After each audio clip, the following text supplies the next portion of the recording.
Corona पीड़ितों की दास्तां पेश करता पद्मश्री आचार्य कौलक्लूरी इनाक द्वारा रचित प्रवास उपन्यास में आपका स्वागत है।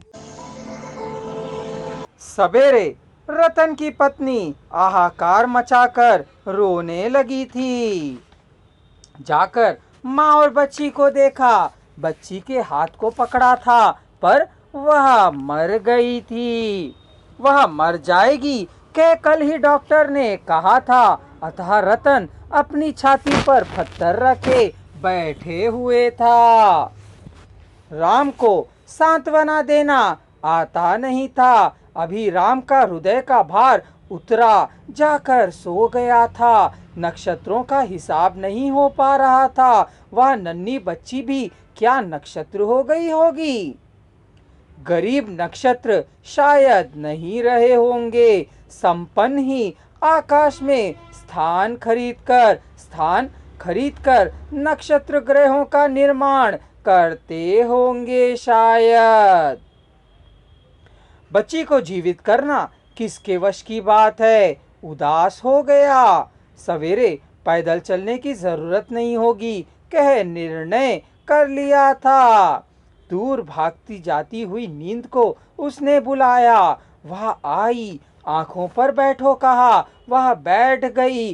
कहीं मत जाओ कहा। नहीं जाऊंगी कह नींद ने कहा। सूरज के पीठ को सेंकने पर भी राम नहीं उठा था। सार सार कह जयेश के उठाने पर अभी उठ रहा हूँ राम ने कहा। फिर उठकर बैठ गया पर उठा नहीं। निराशा निस्पृहा से भरा हुआ था उसका मन।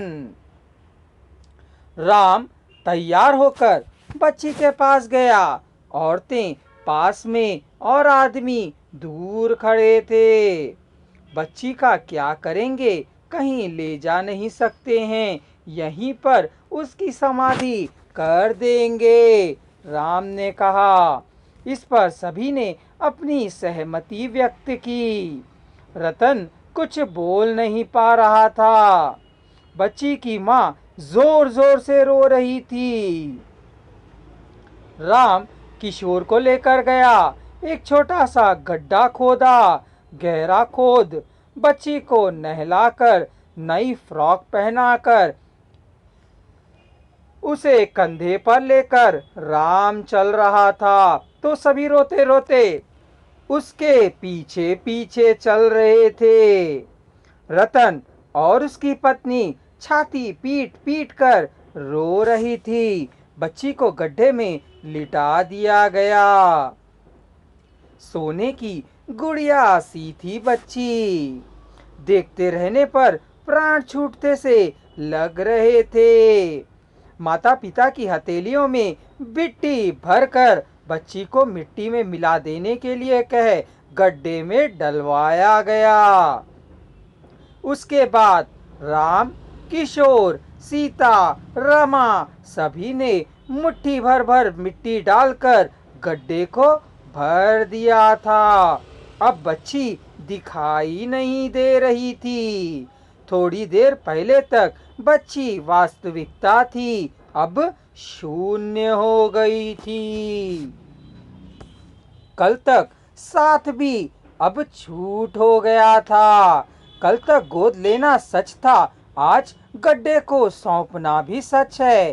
दो सच्चों के बीच एक झूठी बड़ी थी बच्ची बन।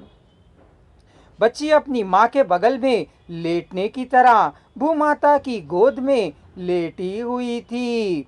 इस माँ को छोड़ देने वाली बच्ची को उस माँ को सौंपकर वापस आना संभव सा नहीं लग रहा था।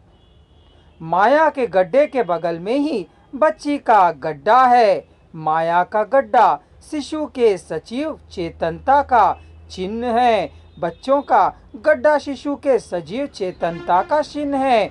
बच्चे का गड्ढा नन्ही बच्चों के निश्चल निशब्दता का संकेत है।